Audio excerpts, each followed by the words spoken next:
If you have a child in Canada, the government may contribute over $10,000 towards their education, but many families either misunderstand the program or miss the grants entirely. Today, we're breaking down RESPs, how they work, how the government grants work, and how families in British Columbia can take advantage of both federal and provincial education incentives. Because an RESP isn't just a savings account. It's a structured way to combine your contributions, government grants, and long-term investment growth to fund post-secondary education. Let's break it down. An RESP, a registered education savings plan, is a government-registered investment account designed to help families save for a child's future education. It has three key advantages: tax-deferred investment growth, government grant contribution, and long-term compounding. Parents contribute money, the government adds grants, and the funds grow inside the account until the child begins post-secondary education. Let's start with a simple example. If a parent contributes $2,500 in a year, the federal government adds 20% through the Canada Education Savings Grant, often called the CESG. That means the government contributes $500 per year. So after 1 year, parent contributions total $2,500, the government grant totals $500, so the total added to the RESP that year is $3,000 before investment growth. Many families choose to spread this out monthly. $2,500 divided across the year works out to about $208 per month. So instead of one lump sum amount, parents can simply automate a monthly contribution while still qualifying for the full annual grant. The main federal incentive behind RESPs is the Canada Education Savings Grant. The government matches 20% of the first $2,500 contributed each year, which equals $500 annually per child. Over time, this grant can accumulate to a maximum of $7,200 per child. But one feature many parents don't realize is that the unused grant room carries forward if you miss a year of contributions. You don't lose the opportunity immediately. You can catch up in future years. For example, if you missed contributing last year, the child may have $500 of new grant room for this year and $500 of unused grant room from the previous year. That means up to $1,000 in grant money can be available for that year. If you contributed $5,000 in that year, the grants could work something like this. $2,500 contribution earns $500 CESG, another $2,500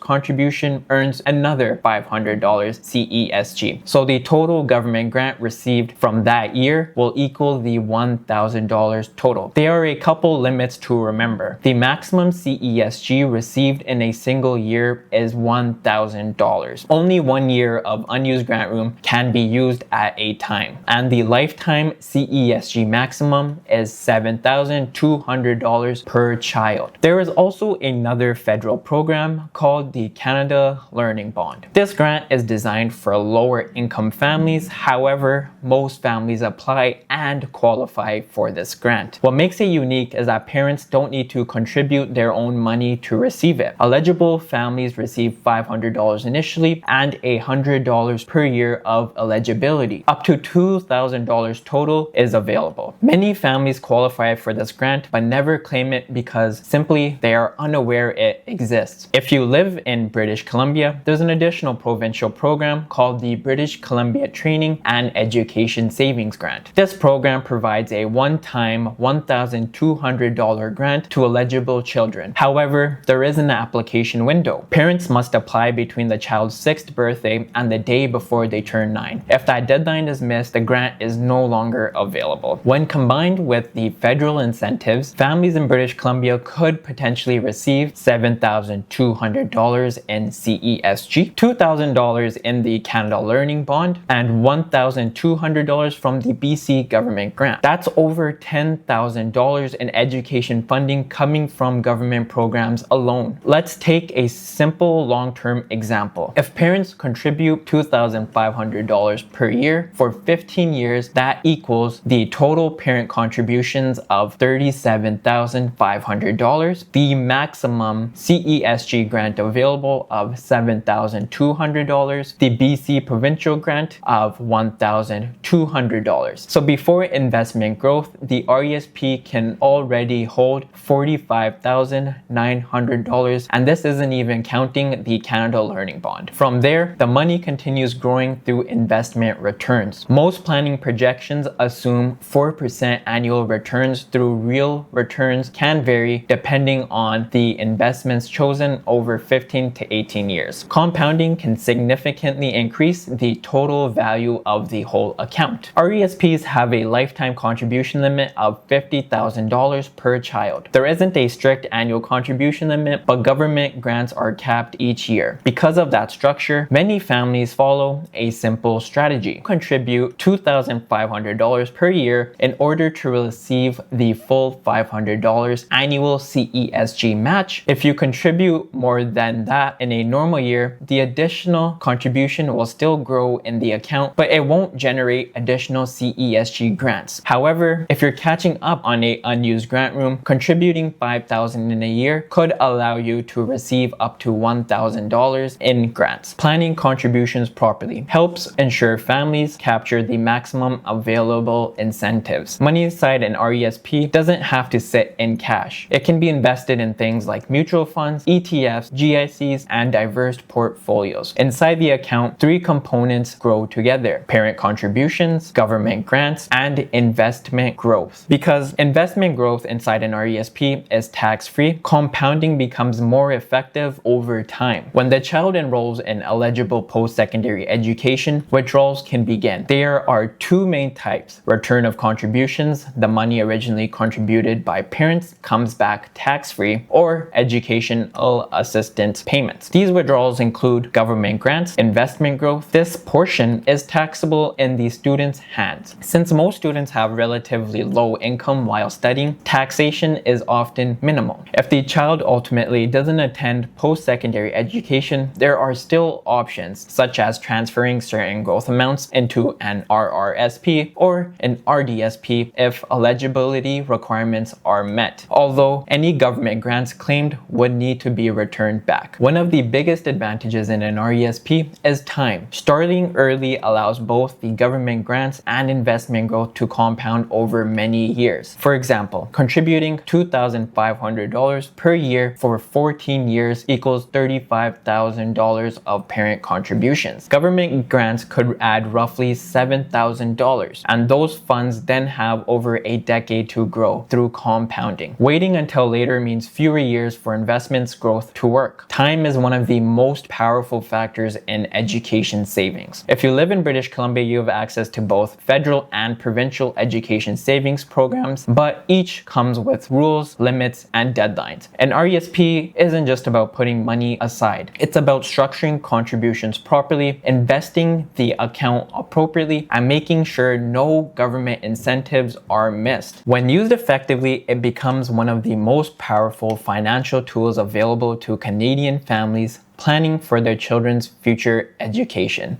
Open up an RESP and save time.